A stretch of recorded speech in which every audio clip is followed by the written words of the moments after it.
கோவில்கள்ல சாமி சிலைகளுக்கு பின்னாடி இருக்கிற இந்த தீச்சுவால வளையத்த கவனிச்சிருக்கீங்களா? இத நீங்க வெறும் அழகுக்கான அலங்காரம்னு நினைச்சிருந்தா அது தவறு. இதுக்கு பேரு திருவாசி அல்லது பிரபாவளி. இதுக்கு பின்னாடி பெரிய தத்துவமே இருக்கு. இந்த வளைவோட உச்சியில பாத்தீங்கன்னா ஒரு பயங்கரமான முகம் இருக்கும். அதுக்கு பேரு கீர்த்தி முகம். அந்த முகம் எதை குறிக்குது தெரியுமா? அதுதான் அந்த காலம், டைம். இந்த உலகத்துல உருவாகிற எல்லாத்தையும் காலம் ஒரு நாள் முழுங்கிடும்னு அது சொல்லுது. இந்த நெருப்பு வளையம்தான் நாம வாழ்ற இந்த லௌகீக உலகம்.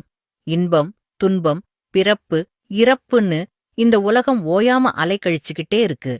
ஆனா இந்த ஆர்ப்பாட்டமான நெருப்பு வளையத்துக்கு நடுவுல இருக்கிற கடவுள பாருங்க. துளி கூட பயமில்லாம, சலனமே இல்லாம சிரிச்சுக்கிட்டு எவ்ளோ அமைதியா இருக்காரு. இது எப்படின்னா, ஒரு சக்கரம் எவ்வளவு வேகமா சுத்தினாலும் அதோட மையம், சென்டர் பாயிண்ட், அசையாம நிலையா இருக்கும். நம்ம வாழ்க்கையும் அப்படிதான். சுத்தி 1000 பிரச்சனைகள் தீயா எரிஞ்சாலும் நம்ம மனசு அந்த சக்கரத்தோட மையத்தைப் போல அமைதியா இருக்கணும். வெளிவட்டமாடும், உள்வட்டம் அடங்கும். இதுதான் பிரபாவளி உணர்த்தும் தத்துவம்.